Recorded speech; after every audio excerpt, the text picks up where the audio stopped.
여러분들 혹시 지금 여러분들 10,000원 갖고 있어요. 10,000원 갖고 있으신 분들 내가 저 1,000원 좀 주실래요? 커피 한 잔 좀 뽑아 먹게. 그럼 여러분들 저한테 1,000원 줄 거야 안 줄 거예요? 주죠. 줘요. 아이 10,000원 중에 1,000원은 괜찮아요. 근데 만약에 여러분들이 1,000억을 갖고 있어. 1,000억을 갖고 있는데 내가 나 좀 돈 좀 쓰게 100억만 달라 그러면 여러분들 100억 줄 것 같아 안 줄 것 같아요? 아 이거 쉽지 않아요. 1,000원하고 100억하고는 달라요. 1,000원하고. 그래서 돈이 많은 사람들은요 아마 지금 여기 있는 분들 준다 그래도 막상 1,000억 갖고 있는데 내가 100억 달라면 못 줘요. 100억이 그게 남의 집 애 이름이에요. 근데 나는 100억 필요 없어요. 근데 국가는 100억이 필요해요. 왜? 너 당신 대한민국을 상대해서 돈 벌었으니까 100억 주면은 이 100억 가지고 가난한 사람들 도와주겠다. 어려운 사람들 복지 이런 거 국가 문화재 이런 거 보호하겠다. 그러면은 좀 넓은 마음으로 내가 대한민국을 상대로 해서 돈을 벌었으면 내가 이 정도까지 은총을 받았으면 내가 100억 정도 내겠다. 이렇게 마음 먹으면은 아니 사람들이 존경하고 돈은 900억 남아있고 얼마나 좋아요. 근데 사람은요 이상해요. 900억은 생각하지 않고 그 100억이라는 엄청난 돈 이것도 아까운 거예요. 그러니까 벌진 아일랜드에다가 그냥 갔다가 우리나라 한 달에 한 300만 원 버는 사람들이 세금을 한 36만 원, 40만 원 정도 내요. 그냥 공식적으로 국가에. 근데 한 10억 버는 사람들은 1년에 한 3억 정도 내요. 물론 부자들이 많이 내요. 일반 평범한 우리 셀러리맨보다도 많이 내요. 근데 셀러리맨들은 떼어먹을 수가 없어요. 뭐 얼마를 떼어먹냐고 그걸 떼어먹어. 다 내요. 근데 이 돈 많은 사람들은요. 하여튼 우리가 이해할 수 없는 방법, 상상도 할 수 없는 방법으로 돈을 떼어먹어. 그러다 걸려갖고 감옥에 가는 거죠. 요즘 대한민국 교육을 보면은 저는 훌륭한 인격 쌓는 교육은 안 시키고 돈 쌓는 훈련만 시키는 것 같아요. 돈 버는 것만 가르치는 거예요. 돈 버는 법만 가르치고 돈을 제대로 의미 있게 쓰는 법을 안 가르치기 때문에 갑부가 돼도 단 한 푼도 나라를 위해서 어려운 이웃을 위해서 쓸 줄 모르는 분들 이런 분들을 뭐라고 그러냐면 졸부라고 그래. 졸부.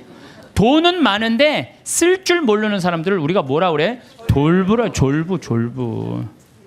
대부분은 안 그러시겠지만 금융가들, 재벌가들, 정치인들은 돈 쌓는 재미로 눈에 뵈는 게 없어요. 법도 그냥 눈에 안 보여. 그래갖고 정의라고는 찾아볼 길이 없고 정의로운 사회라는 인식 자체를 하지 않는 것 같아요. 여러분들 자녀들한테 뭐라고 그래요? 돈이란 몰라도 되고 크면 자연히 알게 되는 것이라든지 돈 일찍 아는 건 아이답지도 순수하지도 못한 것이라고 말하는 거 잘못된 거예요. 돈의 가치를 정확하게 알려줘야 돼요. 돈은 소중한 거다. 돈은 우리 인생 살아가는데 꼭 필요한 거다. 그런데 어떻게 벌어야 된다? 정직하게 벌어야 된다. 이걸 가르쳐줘야지 황금보기를 돌같이 알아라 뭐 이런 얘기만 해야 되니까 나중에 그냥 이상하게 돈을 버는 거예요. 예. 우리는 자식들한테 사람은 돈이 있어야 무시당하지 않아. 돈을 벌어야 해. 돈 없으면 무시당하고 돈 있으면 감옥에도 안 가. 이런 돈에 대한 부정적인 생각을 가르치면 안 된다는 거예요. 너희들 하느님이 돈 많이 벌게 해주는 거 축복받은 거야. 근데 이 축복받은 돈으로 어떻게 써야 돼? 가난한 이웃을 도와줘야 돼. 그래야지 애들이 돈에 대해서 긍정적으로 가지요. 돈은 뭐 나쁜 거고 이 조그만 게 머리에 피도 안 마른 게 벌써부터 돈부터 알아가지고 아니에요. 유대인들은요 어렸을 때부터 경제관념을 가르친다는 거예요. 그러니까 걔네들이 1년에 미국에서 사는 아이들이 이스라엘에 30억 달러씩 이 이스라엘 본국에 돈 주잖아요. 나라를 위해서 쓰는 거 아니에요. 나라를. 우리는 뭐 버진 아일랜드에 떼어먹고 있는데 미국 애들은요 유대인들은 무서워요. 1년에 30억 달러 국가에 갖다 줘요. 그러니까 그 이스라엘이 저희 모슬렘 유곡 속에서 살아남는 거예요. 내가 강원도 사람이잖아요. 원주에 사시는 김영문이라는 분은 원주 근처 한 38개 복지시설에 이제까지 짜장면을 몇 개를 만들어줬냐면 72,000그릇을 만들어줬대. 이 사람이 부자냐? 운전기사인데 한 달에 120밖에 못 벌었대요. 근데 그 월급의 일부를 나눠서 짜장면을 자기 쉬는 날 그래갖고 막 짜장면을 만들기 위해서 막 살림살이를 하니까 부인이 저게 딴 살림 차렸나 그럴 정도로 오해할 정도로. 그러니까 친구가 정육 좀 하는 친구는 뭐라 그래요? 야, 내가 너 그렇게 짜장면 어려운 사람들 고아원 양로원에 가서 봉사하는데 내가 고긴 내가 대주마. 심지어 문막에 있는 시각장애우들은 우리가 밀가루 봉헌하겠다. 이런 사람들이 하늘나라 통장에 잔고가 많은 사람들이에요. 반대로 엄청난 돈이 있으면서도 가난한 이웃 돌보지 않고 돈 더 많이 벌어보겠다고 벌진 아일랜드에다가 알지도 못하는 섬에다가 회사 차려서 세금 떼어먹는 사람들 많아요. 이런 사람들 세상 통장에는 잔고가 많을지 모르겠지만 하늘나라 통장에는 잔고가 하나도 없는 분들이에요. 세상 통장에 돈 많은 거 그거 아무 소용없어요. 그리고 난 진짜 싫어하는 게 뭐냐면 동전 모아 어려운 이웃 돕는 문화 싫어해요. 물론 어린아이한테 동전을 모아갖고 어려운 이웃을 돕는 거 가르치는 거 좋아요. 하지만 우리 문화 전체가 쓰다 남은 동전 가지고 어려운 이웃을 돕는다. 이건 정말로 나쁜 거예요.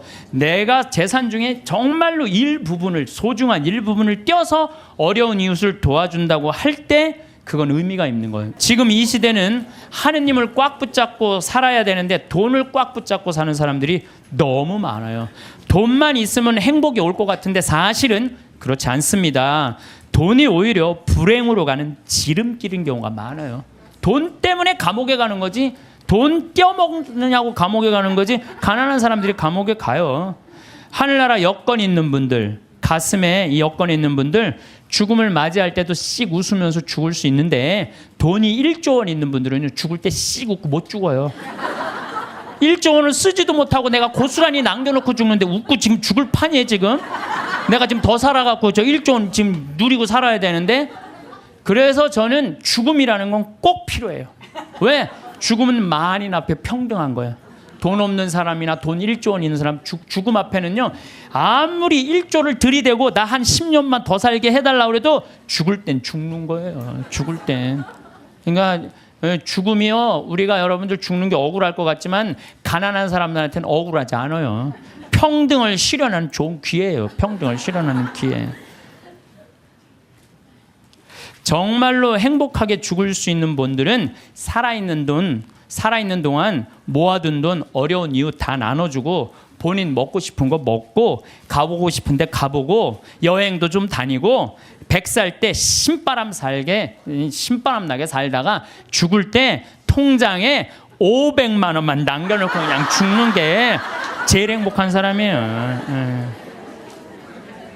만약에 여러분들 모은 재산 써보지도 못하고 그대로 놔두고 죽잖아요. 그러면은요 자식들이 네가 더 갔느냐 내가 더 갔느냐 서로 싸우면서 원수돼서 안 만나는 경우 많습니다. 제가 장례식장에 뭐 초상이 나왔고 방문을 해서 가잖아요.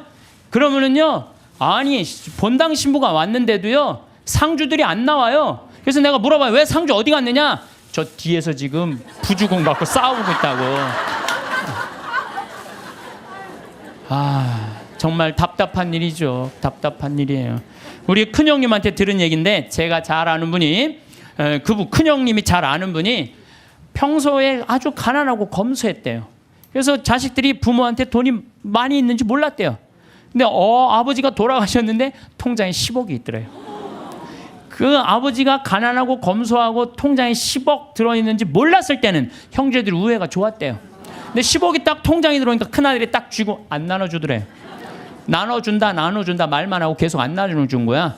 그러면서 이게 법정 싸움이 간 거예요. 그래갖고 다 원수가 돼갖고 서로. 그래갖고 이제 이 부동산 업자가 그 집을 정리하러 가봤는데 그 아버지 돌아가신 아버지 집을 정리하러 갔는데 에어컨도 떼어가고 텔레비전도 떼어가고 냉장고도 다 갖고 갔대요. 근데 안 갖고 간 게 아버지 영정사진하고 가족 사전만 정말로 먼지에 뒹굴더래요. 아무 의미가 없는 거예요. 그래서 여러분들 재산 남겨놓고 돌아가시는 거요 결코 똑똑한 일이 아니에요. 여러분들 재물이라는 거는요 잘 쓰면 복이지만 잘못 쓰면 독이 되는 거예요. 잘 쓰면. 그래서 여기 계신 분들 아유 신부님 그래도 돈벼락 한번 맞아 죽고 내가 돈벼락은 한번 맞아보고 죽고 싶은 분들 이런 분들 있을 거예요. 그런데 우리나라 돈벼락 맞은 재벌들을 내가 조사를 전부 다 해봤어요. 돈벼락 맞은 재벌가들 조사를 해보니까 그 유산 상속으로 법정 싸움 안 하는 재벌이 없어. 다 법정 싸움. 다 여러분들이 아는데 다 하고 있어. 다. 근데 유일하게 안 하는 데가 LG만 안 한대. LG만. 나는 LG 사원이 아니에요. 그런데 LG 사원이 아닌데 그 보도에 보니까 부모님이 아주 가장 중요한 건 형제 우애다. 그래갖고 서로 그 구씨 집안들이 아주 잘하는 가장 대표적인 예라고 그러더라고요. 예. 여러분들 자식을요 아무리 돈이 많아도요 우애를 안 가르치고 돈만 먼저 가르치잖아요. 다 원수돼요. 그 무슨 소용이 있어요? 아무리 돈이 많으면 뭐해요? 사실 우리가 신부님 돈벼락 한번 맞아 봤으면 죽어도 여한이 없다고 그런 분들 있죠. 근데 사실 돈이 행복으로 연결된대요. 돈이 있으면 행복하대요. 돈 있으면 행복하지 않겠어요? 근데 어떤 사람한테 돈이 있으면 행복하냐면은 평생 주식이나 복권으로 얻게 된 일확천금이 아니고 안정적으로 늘어난 사람들에게 돈이 행복을 준다는 거예요. 잘 버는 것도 중요하지만 쓸 줄 모르면 진정한 부자가 아니에요. 여기 계신 분들 정말로 돈벼락 한번 맞아보고 싶죠. 실제로 로또에 당첨된 분들 통계를 보면은 로또 당첨되고 나면은 행복할 것 같으냐? 완전히 행복이 찾아오느냐? 아니래요. 일단 로또에 당첨되면은 일이 술술 풀릴 것 같지만 갑자기 돈이 20억이 생기면요 주위에서 가만히 안 놔둔대. 사촌에 8촌 알지도 못하는 사람이 친척이라고 와갖고 돈 꿔달라 그러고 이 사람이 사업 제안하고 저 사람이 사업 제안하고 그리고 여기에 홀깃하고 저기에 홀깃해하고 다 날리고 나중에는 인터넷을 보세요. 아주 내가 누구 이름 거명하기가 그래서 그런데 결국은 부부끼리도 헤어지고요. 애인끼리도 그냥 등 돌리고요. 돈이요 사람과 사람을 이어주는 게 아니라 사람과 사람을 끊어주는 게 돈이에요. 영국에 28억 당첨된 사람이 있었어요.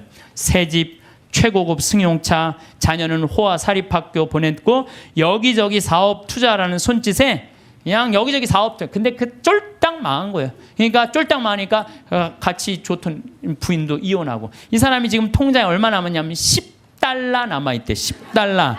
우리 돈으로 11,050원 정도 남아요. 11,000 한 500원 정도.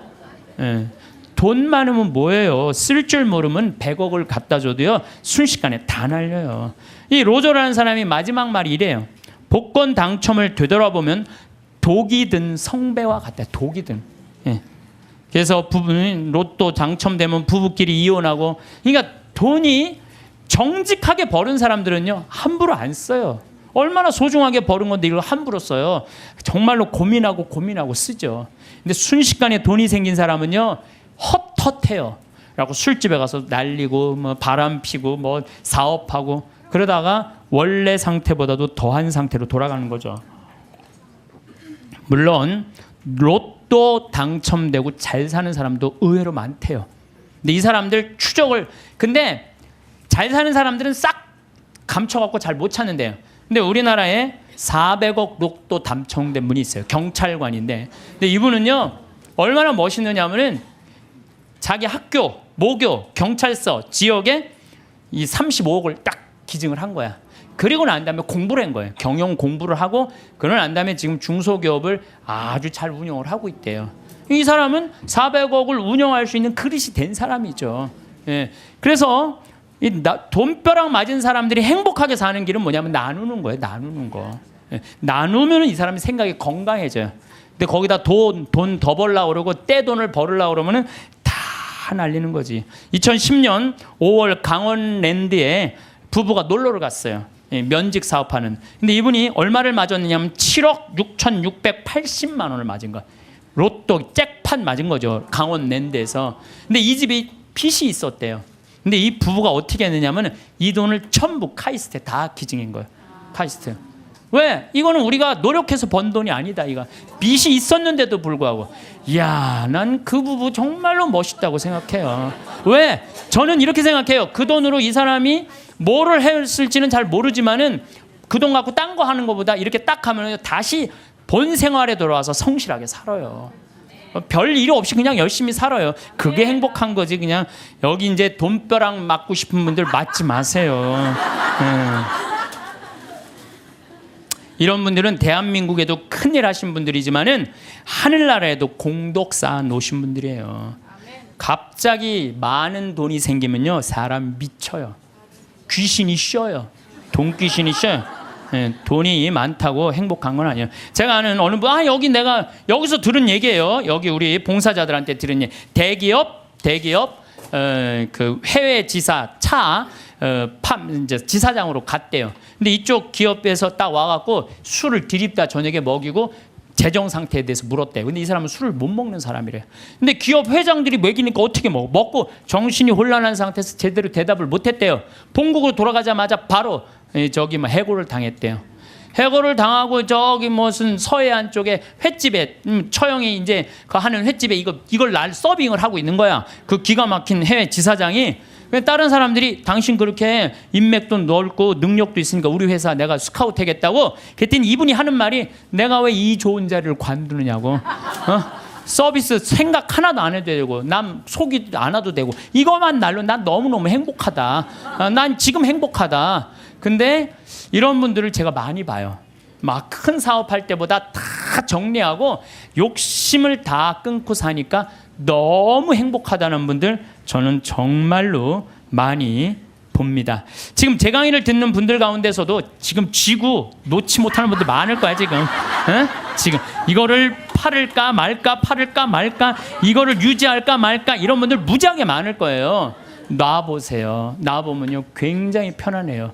그거 대도 안 되는 공장 운영하면서 매달 그냥 뭐 월급 마친다고 여기다 돈 끌고 저기다 평화로운 날이 하루도 없는 거야. 평화로운 날이. 싹 정리해보세요. 얼마나 마음이 편안한가. 뭘 그렇게 쥐려고 그러세요. 쥔다고 재물은 져지는 게 아니에요. 진다고 져지는 게 아닙니다. 재물은. 미국의 할리우드가 가장 성공한 사람들이 모여 사는데 거기가 우울증이 가장 많습니다. 구약 성서에 샘족은 9년 동안을 일하고 1년은 반드시 쉬는데 아무것도 안 하고. 그래서 저는 여기 계신 분들 남편이 뭐 한 20년 동안 하다가 구조조정 당해갖고 했어. 당신 빨리 나가서 돈 벌어. 이거 죽음으로 내보는 거예요. 당신 20년 동안 열심히 일했으니까 한 2년은 여행도 다니고 먹고 싶은 것도 먹고 하고 싶은 것도 하고 어디에 좀 피정도 하고 어디 학교도 좀 다니고 이러면서 재충전을 하는 사람들은 실패하지 않아요. 그런데 구조조정 당하자마자 뭘 해야 된다고 생각하고 가게 차리고 사업하는 사람들 거의 다 쫄딱 망해요. 통계적으로 한 95%가 망한대요. 그러니까 서두른다고 되는 일이 아니에요. 조금 여유 있게 살아가면요 덜 쓰면 되지. 뭘 그렇게 많이 쓰려고 그래요. 집에서 14장 3절에 보면 인색한 자에게 재물이 무슨 소용이 있으며 수전노가 돈을 가지고 무엇하랴.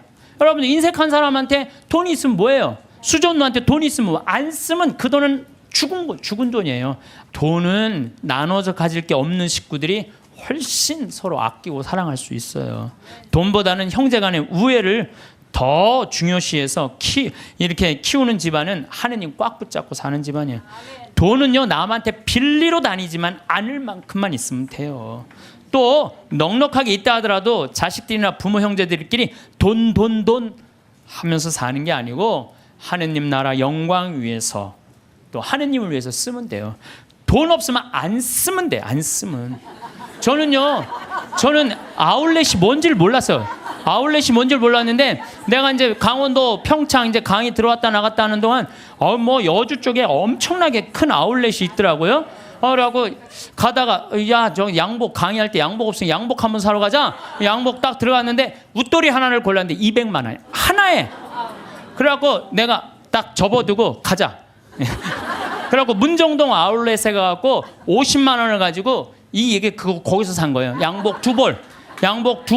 내가 평화방송에서 찍는 게 거기서 산 거예요. 양복 2벌에 바지 4개.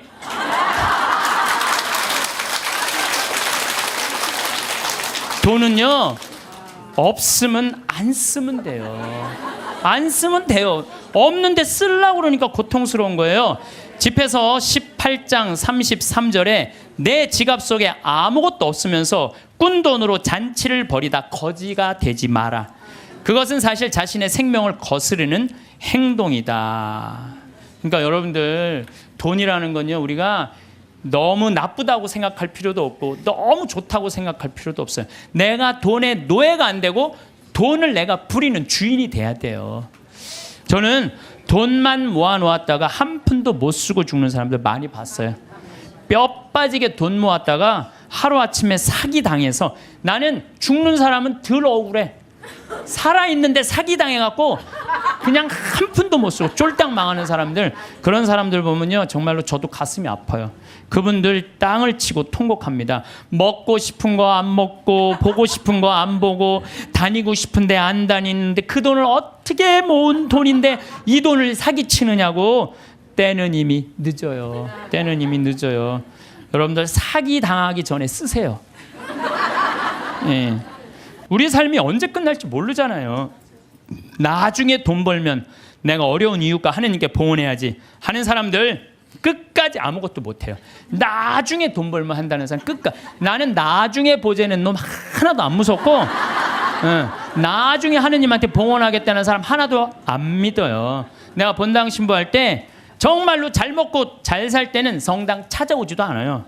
근데 그냥 쫄딱 망하면 어디 하소연할 때도 없고 나한테 와서 그냥 하는 얘기가, 신부님 내가 이렇게 망할 줄 알았으면 성당에 신축금이라도 많이 해야 하는데 쫄딱 망하고 와갖고 그냥, 돈 있을 땐 눈에 뵈는 게 없는지 세상 무서울 것 없는 것처럼 거만하게 행동하다가 쫄딱 망하면 성당에서 나한테 그리고 이제 하소연하면서 더 화가 나는 게 돈 좀 꿔달라는 거. 돈 좀.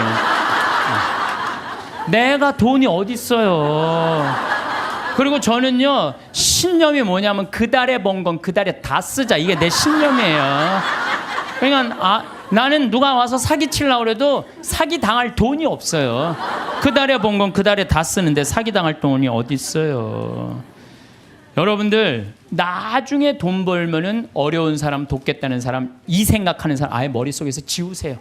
여러분, 2006년에요 미국은요 기부금이 얼마가 나왔느냐 하면 3,000억 달러가 나왔어요. 2006년에. 근데 우리나라 2006년 총 수출액이 얼마인 줄 알아요? 3,255억 달러예요. 우리나라 전체 수출액하고 미국 사람들 기부액하고 똑같아요. 미국 사람들은요 저금 통장 모아갖고 이 동전 가지고 3,000억 달러 절대 못 모아요. 모으면요 빌 게이츠, 워런 베핏 이런 사람들은요 300억 달러, 600억 달러 탁탁 기증하는 거예요. 그러니까 자기 재산 다 기증하는 거예요. 그리고 자기 자식들한테는 1,000만 달러 정도 남겨두는 거예요. 우리 지금 대한민국 사회의 재벌가들이 뭐 1조 원 넘는 사람들이 28명이나 된대요. 그런 사람들이 1조 딱 내봐요. 정말로 이게 나라가 달라져, 질이 달라져, 질이. 근데 그냥 그 1조 그 중에 1, 2천억 그냥 내기 싫어갖고 그냥 벌진 아일랜드에다가 대고 그냥. 아유. 대한민국 사람들이요 한국 사람 상대로 해서 돈 벌었으면 한국에다 돈 내놔야지. 왜 돈을 빼돌려요? 여러분들 20년 전에 그리스라는 나라는 우리나라보다 훨씬 잘 살았어요. 근데 지금 그리스 쫄딱 망했어요. 내가 가보면요 그리스 사람들이 노숙자들 엄청나게 많아요. 예. 왜 쫄딱 망했어요? 그렇게 잘 사는 나라가 부자들이요 세금 다 해외로 빼돌린 바람에 그 나라 망한 거예요. 나라가 없으면은요 돈이 아무리 많아도 소용없어요. 나라가 없으면 국민들이 돈이 없는데 그 사람 돈 벌 수 있겠어요? 나라가 잘 살아야지 부자들도 잘 사는 거예요. 세금을 내야지. 왜 떼먹어요? 왜 떼먹어? 나는 요즘 뭐 버진 아일랜드 여기다가 조세 피난처 만들어 놓고 세금 떼먹는 사람들 이렇게 보면은 왜 루카복음 12장 16절부터 21절까지가 생각나는지 몰라. 이게 무슨 얘기 나오냐면 부자가 소출이 너무 많았어. 그랬더니 고민해요. 이 많은 소출을 어떻게 할까? 그래. 내가 창고를 헐고 더 큰 창고를 줘서 내가 거기다 소출을 다 넣고 영혼에게 말하리라. 영혼아 걱정하지 마라. 너 먹을 거 많으니까 몇 년 동안 푹 쉬어라. 그랬더니 하느님이 와서 뭐라 그래? 아니다. 네가 좀 하늘나라에서 푹 쉬어야 되겠다. 네가 오늘 죽는 날이다. 너한테는 넉넉하면서도 하느님 나라를 위해서 가난한 너는 오늘 죽는 날이다. 여러분들, 돈이 아무리 많으면 뭐예요? 오늘 죽으면요 아무 소용이 없어요. 나는 창고를 져서 거기다가 쏟아 넣는 그 이 부자나 버진 아일랜드에다가 그 몇백억 대고 갖다 놓고, 영원아 걱정하지 말아라, 내가 버진 아일랜드에다 내가 돈 넣어놨으니까 너 오래 살아라. 오래 살기 쉽지 않아요. 세금을 내야지 왜 세금을 안 내요? 하다못해 예수님도 세금 냈어요. 마태복음 17장 24절을 보면요, 가파르나움, 갈릴레아 호수의 바로 위에 가파르나움 성전이 있어요. 그러니까 베드로한테 사람들이 물어봐요. 가파르나움 성전 사람들이, 니네들 왜 성전세를 안 내냐? 근데 성서를 보면 베드로는 역시 똑같아요. 일단 낸다고 우겨요. 낸다 우리. 성서를 보면 굉장히 웃겨요. 낸다 우리. 그리고 이제 예수님한테 가서 물어봐요. 예수님, 성전세 내려는데 어떻게 하면 좋으냐고. 그랬더니 예수님이 너 가서 물고기 잡으면은 물고기 입에 한 스타테르가 있을 것이다. 그거 내라. 스타테르는요 그리스로 은하 한 입인데, 그거는 돈이 얼마냐면 우리 이 대한민국 지금 기초 아주 최저 하루 근로비의 4배. 그러니까 16만 원 정도 되는 거예요. 우리가 3만 7천 원인가 3만 8천 원이가 하루 아주 최저 임금이거든요. 그러니까 16만 원 되는 걸, 아니 예수님도 낸 세금을 아니 왜 안 내냐 이거예요. 이 성서를, 난 이거 성서를 보면서 여기서 깨달은 진리가 있어요. 사소한데 목숨 걸지 말아라. 예수님도 지금 가장 큰 일은 뭐야? 하늘나라를 위해서 이 예루살렘에 올라가고 십자가 못 박혀 돌아가셔야 돼. 근데 그 세금 안 낸다고 우기면은요 아예 유대인 취급도 못 받아요. 그거 16만 원 뭐 많이 돈 드느냐? 그리고 그냥 스타테로 낸 거예요. 사소한데 목숨 걸지 말라는 거예요. 자기 재산이 1조 원이나 되는데 그거 한 1,000억, 2,000억 내는 게 뭐가 아까워. 1,000억, 2,000억 내도 얼마가 남아요? 8,000억이 남아요. 8,000억. 아니 그 8,000억은 생각하지 않고 그 2,000억이 아깝다고 그걸 안 내갖고 감옥에, 지금도 감옥에 간 사람 있잖아. 며칠 전에 어젠가 그제 갔잖아요 감옥에. 그 많은 돈을 가지고도 왜 감옥을 가요? 내면 되지. 왜 사소한데 목숨 거냐 이거야. 내 얘기는 그냥 통 크게 내면 되지. 저는 부자들은 하늘나라 들어가기가 낙타가 바늘구멍 뚫고 지나가는 것보다 힘들다고 한 예수님 말 저는 이해가 돼요. 우리가 미국 여행 갈 때 옛날에, 지금은 안 그렇지만 은행 통장에 잔고가 얼마나 있느냐, 뭐 3천만 원, 5천만 원 있느냐에 따라서 여권 비자 발급 받는 게 쉬웠어요. 우리도 하늘나라 갈 때 하느님이 물어볼 거예요. 너 하늘나라 은행 통장에 잔고가 얼마나 있느냐? 여러분들 하늘나라 통장에 잔고가 얼마나 있어요? 여러분들 내가 이거 하늘나라에 저금하는 거야 라고 저금해둔 돈들, 내가 이거 하늘나라에 저금하는 거야 라는 마음으로 저금한 것들, 그 가끔 그런 거 있잖아요. 내가 어딜 도와줄 때 이게 좀 힘든 돈이야. 내가 1,000만 원, 2,000만 원을 도와야 돼. 그래야 내가 이거 하늘나라에 저금하는 거야. 탁 도와주는 액수가 여러분들 얼마나 돼요? 잔고에 하나도 없는 분들도 있을 수 있어요. 날 위해서 쓰다 보니까 하늘나라에는 하나도 안 쌓아놓을 수가 있어요. 마태복음 25장 보면은 이 마지막 날 최후의 심판 때 한쪽 오른쪽, 양들은 오른쪽으로, 염소는 왼쪽으로 갈라요. 그리고 예수님이 이렇게 말해요. 너희들은 내가 굶주렸을 때 먹을 것을 주었고, 목말랐을 때 마실 것을 주었고, 나그네 되었을 때 따뜻하게 맞아 주었고, 헐벗었을 때 입을 것을 주었고, 병들었을 때 돌보아 주었고, 감옥에 갇혔을 때 찾아 주었다. 그러니까 오른쪽에 있는 양들이 그래. 언제 내가 그랬어요? 내 이웃 하나한테 해준 것이 곧 나에게 해준 것이다. 기가 막힌 말이죠. 우리 동학사상 1800년에 마지막에 그 동학사상 할 때 인내천 사상이라고 있죠. 사람 안에는 하늘이 있다. 우리 안에는 전부 다 하늘이 들어있다. 예수님은요 우리를 다 당신의 분신으로 생각했던 거야. 여기 있는 분들 전부 다 누구 분신이야? 예수님 분신이에요. 내가 언제 당신 목말랐을 때, 굶주렸을 때, 헐벗었을 때, 병들었을 때 언제 돌봐줬느냐? 내 이웃한테 해준 것이 곧 나에게 해준 것이다. 그러니까 여러분들 정말 병들고 정말 아프고 헐벗고 가난한 이웃에게 해주는 건 곧 누구한테 해주는 거예요? 이거 통장 잔고 많은 거예요, 적은 거예요? 많은 분들이에요. 근데 왼쪽에 있는 염소들한테는 뭐라 그래? 너희는 내가 헐벗었을 때, 목말랐을 때, 굶주렸을 때, 병들었을 때, 감옥에 갔을 때 한 번도 찾아온 적이 없다. 내가 언제 주님인 줄 알았으면 우리가 찾아갔는데 언제 주님께서 그러셨느냐고. 내 이웃에게 해주지 않은 것이 곧 내게 해주지 않은 것이다. 여기 계신 분들 가운데 무료 급식에 참여하시는 분들, 감옥, 교도소 봉사하시는 분들, 병원, 내가 병원 봉사자들한테 강의 많이 다녀. 여의도 뭐 순복음병원, 여의도 교회, 여의도만 나오면 순복음이 나오네. 여의도 성모병원, 강남 성모병원, 뭐 인천병원, 이렇게 내가 봉사자들한테 강의 많이 다녔거든요. 근데요, 병원에 봉사자들이 200명, 300명 돼요. 우리 천주교 교우들이. 이분들 다 뭐 하는 거예요? 하늘나라의 통장에 잔고가 가득 있어요.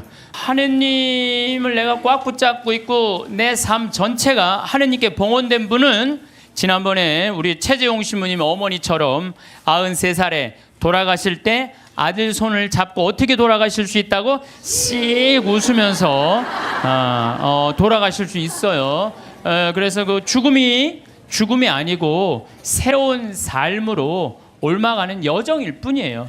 우리 인간은 참 죽음을 많이 두려워하는데 죽음은 결코 무서운 게 아니에요. 새로운 삶으로의 변화죠. 지금은 미국이 자유여행이 많이 되잖아요. 근데 옛날에는 미국에 여행 가려고 그래도 까다로웠어요, 안 까다로웠어요?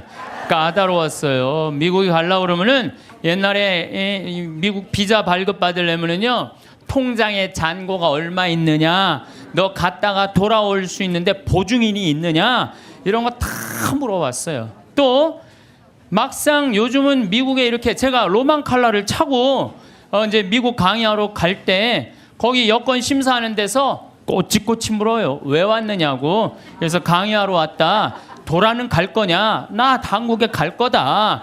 며칠 머물 거냐? 뭐 10일 머무를 거다. 정말로 까다롭게 물어보더라고요. 여러분들 만약에 하늘나라에 막 들어가려고 그럴 때 이 베드로 성인이 물어볼 거예요. 너 성당은 열심히 다녔느냐? 또 가난한 이웃은 잘 돌보았느냐? 회개는 많이 했느냐? 하늘나라 열쇠 쥐고 있는 분이 다행히 베드로라 정말로 다행이에요. 이 베드로 성인이 좀 허술해요. 베드로 성인이 만약에 바오로 사도가 열쇠를 갖고 있었으면요, 저를 포함해서 여기 있는 분들 들어갈 수 있는 분들 거의 없어요. 바오로 사도는 신약성서 27권 중에 13권을 쓴 사람이에요. 얼마나 똑똑한 사람인지 몰라요. 그 똑똑한 사람들이 여러분들한테 따지면 여러분들 뭐 말 대꾸 제대로 할 수 있을 것 같아요? 못해요. 그냥 얼버무리다가 그냥 이거 자격 없네 그리고 그냥 딴 데로 보낼 거예요. 그나마 우리 베드로 사도, 참 베드로 사도는요 재밌어요. 베드로 사도는 거의 성서 글을 쓰지 않았어요. 써도 신약 성서에 2권, 베드로 전서, 후서. 근데 얼마나 웃기냐면은 베드로 전서 5장, 후서 3장. 아주 간단하게 썼어요. 아주 간단하게.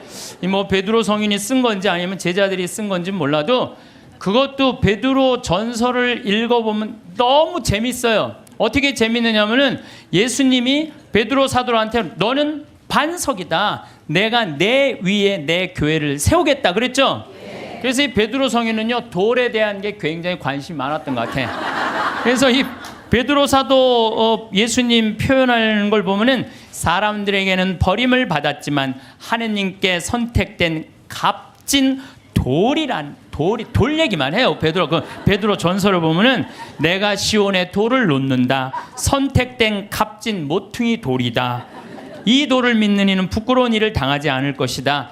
집 짓는 이들이 내버린 돌이 그 돌이 모퉁이의 머릿돌이 되었네. 돌 얘기만 해. 돌 얘기만. 베드로 사도는.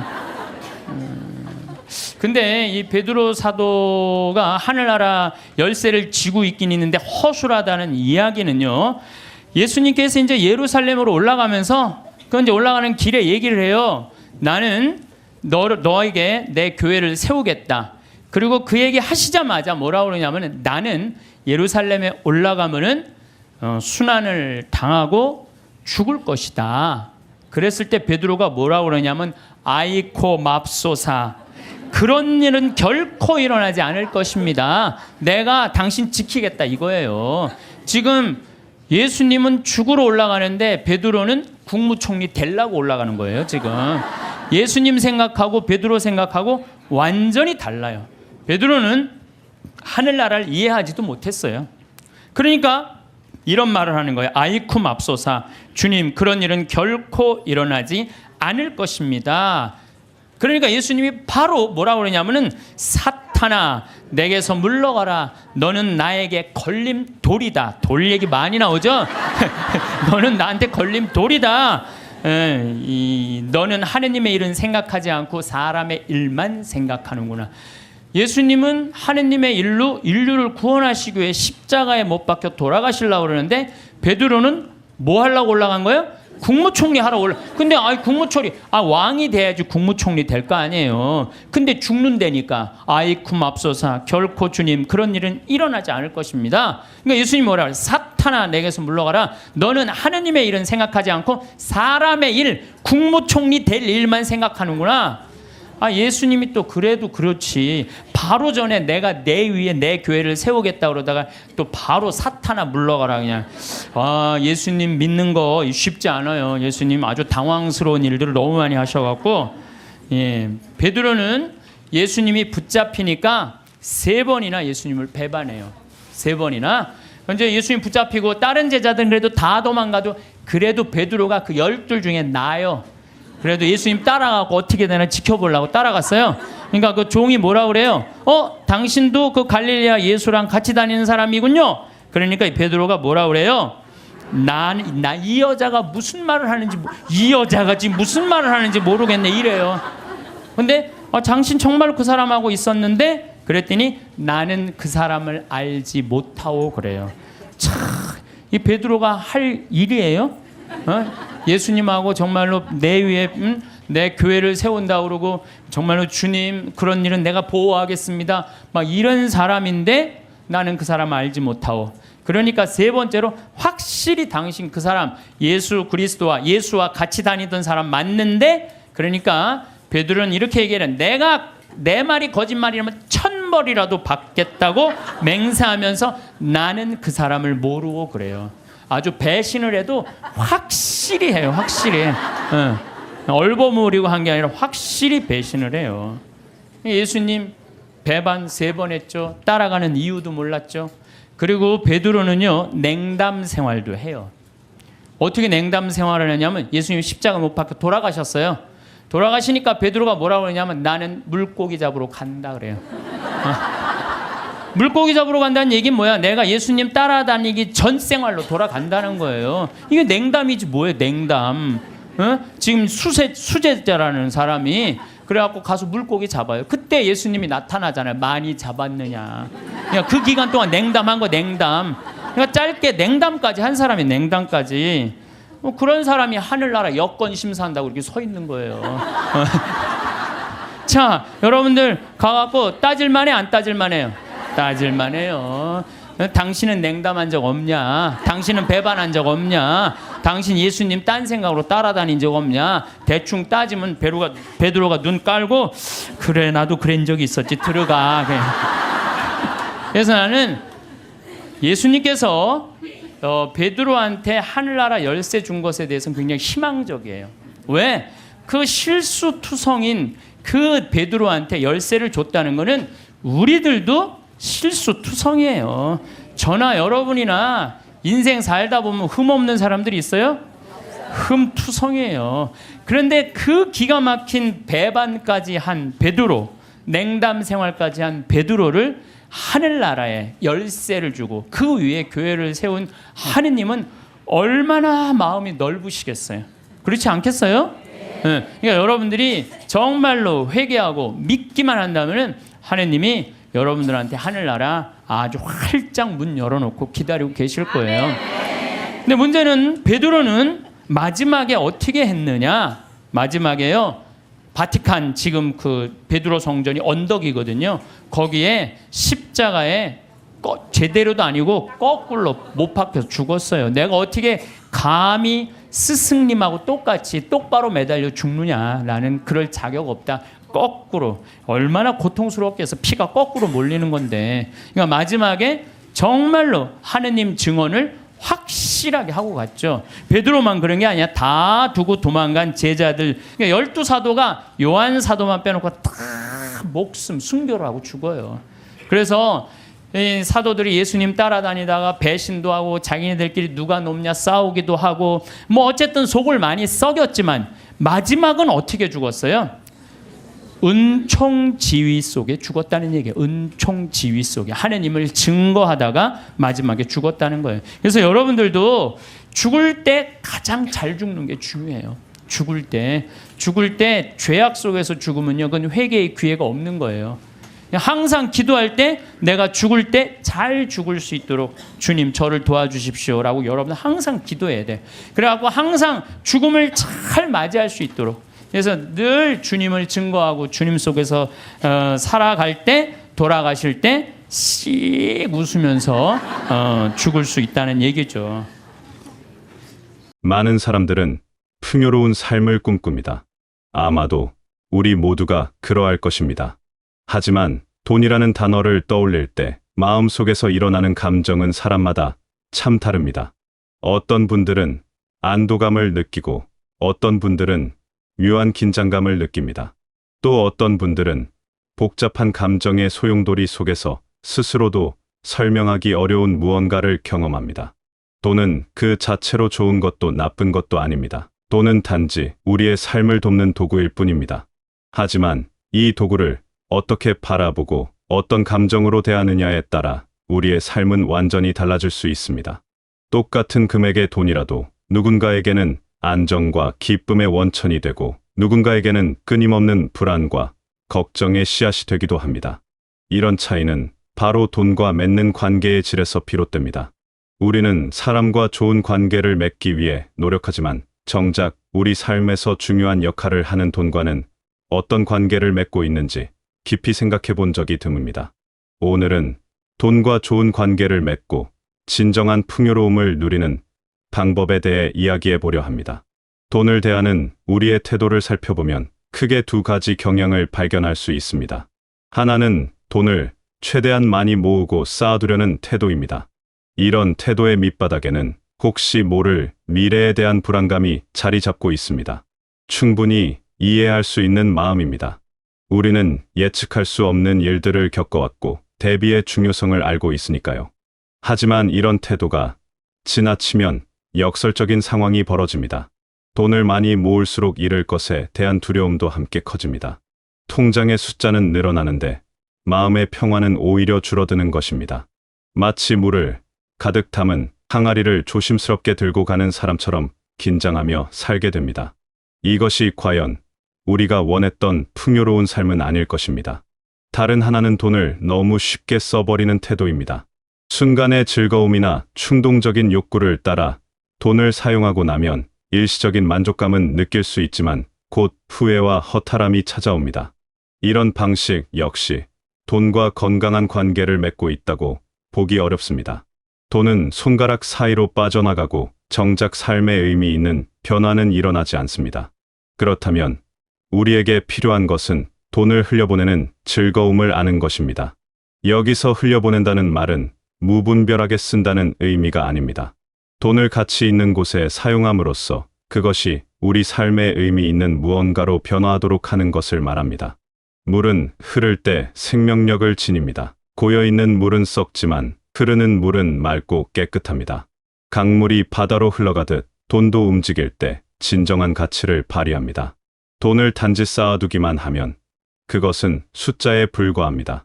하지만 그 돈으로 우리 자신을 성장시키는 배움의 기회를 얻거나 소중한 사람들과 함께하는 시간을 만들거나 새로운 경험을 할 때 그 돈은 비로소 살아 움직이는 에너지가 됩니다.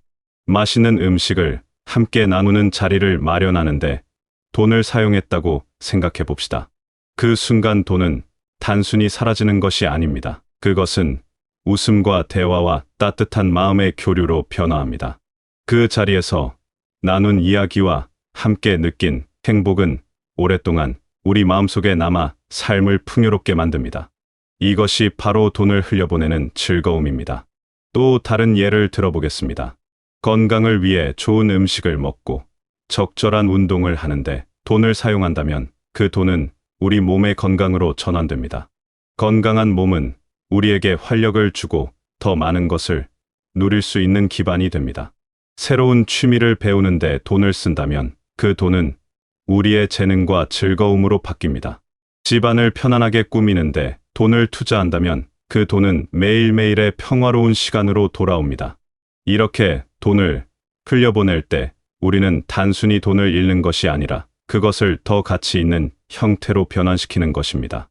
이런 경험이 쌓이면 돈을 쓰는 것에 대한 두려움이나 죄책감이 줄어들고 대신 기쁨과 만족감이 자리 잡게 됩니다. 또한 돈을 통해 기쁨을 순환시킬 수 있습니다.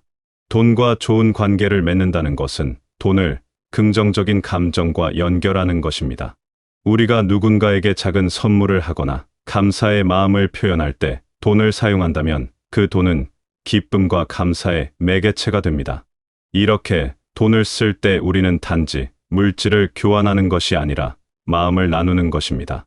받는 사람은 물론이고 주는 사람의 마음에도 따뜻한 온기가 퍼집니다. 이런 방식으로 돈을 사용하면 돈에 대한 우리의 감정도 점차 변화합니다. 돈이 불안의 대상이 아니라 기쁨을 전하는 수단이 되는 것입니다. 더 나아가 돈을 통해 순환되는 긍정적인 에너지는 결국 우리에게 돌아옵니다. 이것은 신비로운 이야기가 아니라 삶의 자연스러운 원리입니다. 우리가 세상을 향해 선한 마음을 내보낼 때 세상도 우리를 향해 문을 엽니다. 돈을 긍정적인 방식으로 사용하는 사람 주변에는 자연스럽게 좋은 기회와 인연이 모여듭니다. 가족을 위해 정성껏 준비한 식사 자리에서 모두가 함께 웃고 즐거워하는 모습을 봅니다. 그 순간 사용한 돈은 결코 아깝지 않습니다. 오히려 그보다 훨씬 더 큰 가치를 만들어냈다고 느끼게 됩니다. 어려운 이웃을 도울 때 쓴 돈 역시 우리 마음에 깊은 보람과 따뜻함을 남깁니다. 이런 경험들이 쌓이면 돈은 우리에게 부담이 아니라 삶을 더욱 풍성하게 만드는 친구가 됩니다. 돈과 좋은 관계를 맺기 위해 꼭 기억해야 할 것이 있습니다. 돈을 목적이 아닌 수단으로 대하는 것입니다. 이 둘의 차이는 매우 큽니다. 돈을 버는 것 자체가 삶의 목적이 되면 우리는 쉽게 지칩니다. 아무리 많은 돈을 벌어도 만족하기 어렵습니다. 돈의 액수에는 끝이 없기 때문입니다. 항상 더 많이 벌어야 한다는 압박감 속에서 살게 되고 현재의 행복을 누리지 못합니다. 이런 상태에서는 통장의 숫자가 아무리 커져도 마음은 가난합니다. 하지만 돈을 수단으로 바라보면 상황이 완전히 달라집니다. 내가 원하는 삶은 무엇인가를 먼저 생각해 봅니다. 나의 행복은 어디에 있는가를 찾아봅니다. 가족의 편안함을 위해 무엇이 필요한가를 살펴봅니다. 나는 어떤 새로운 도전을 하고 싶은가를 고민해 봅니다. 이런 것들을 먼저 정하고 그것을 이루기 위한 수단으로 돈을 바라볼 때 우리는 돈을 훨씬 더 현명하고 기분 좋게 사용할 수 있습니다. 건강을 유지하는 것이 중요하다고 생각한다면 좋은 음식을 먹고 적절한 운동을 하는데 돈을 사용하는 것이 가치 있습니다. 새로운 것을 배우고 싶다면 그것을 위해 돈을 쓰는 것이 의미 있습니다. 마음의 평화가 필요하다면 편안한 환경을 만드는데 돈을 투자하는 것이 현명합니다. 소중한 사람들과 좋은 시간을 보내고 싶다면 그들과 함께할 수 있는 기회를 만드는데 돈을 쓰는 것이 바람직합니다. 이렇게 명확한 목적을 가지고 돈을 사용하면 돈을 쓴 후에도 후회가 아니라 만족감이 남습니다. 돈이 나의 삶을 실제로 더 나은 방향으로 움직이게 했다는 것을 느끼기 때문입니다. 이런 경험이 쌓이면 돈에 대한 우리의 태도는 더욱 건강해지고 돈과의 관계도 좋아집니다. 반대로 목적 없이 돈을 쓰거나 남들이 좋다고 하니까 따라서 쓰거나 충동적으로 쓰면 나중에 허전함이 남습니다. 정작 내게 필요한 것에는 돈을 쓰지 못하고 불필요한 것에 돈을 쓴 것 같은 느낌이 듭니다. 이런 경험이 반복되면 돈을 쓸 때마다 불안하고 돈과의 관계도 나빠집니다. 돈과 좋은 관계를 맺기 위해서는 돈에 대한 감사의 마음도 중요합니다. 우리는 종종 가지지 못한 것에 대해서는 많이 생각하지만 이미 가지고 있는 것에 대해서는 당연하게 여깁니다. 돈도 마찬가지입니다. 지금 여러분의 지갑 안에 있는 돈은 단순히 그냥 생긴 것이 아닙니다. 그것은 여러분이 무언가를 해내고 누군가에게 가치를 제공한 결과입니다. 여러분의 노력과 시간과 재능이 돈이라는 형태로 돌아온 것입니다. 이것은 감사할 일입니다. 또한 그 돈은 우리에게 선택의 자유를 줍니다. 원하는 것을 살 수 있고, 필요한 것을 얻을 수 있고, 하고 싶은 것을 할 수 있게 해줍니다. 이런 자유는 결코 작은 것이 아닙니다. 돈이 있기에 우리는 많은 가능성을 현실로 만들 수 있습니다. 돈에 감사하는 마음을 가지면 돈을 대하는 태도가 달라집니다. 돈을 함부로 쓰지 않게 되고 동시에 돈을 지나치게 움켜쥐지도 않게 됩니다. 감사하는 마음은 자연스럽게 돈을 소중히 여기면서도 적절하게 사용하는 균형 잡힌 태도로 이어집니다. 아침에 눈을 뜨고 오늘 하루를 살아갈 수 있는 것에 감사하듯이 우리 삶을 지탱해주는 돈에도 감사할 수 있습니다. 이런 마음가짐은 돈을 바라보는 우리의 시선을 근본적으로 바꿔놓습니다.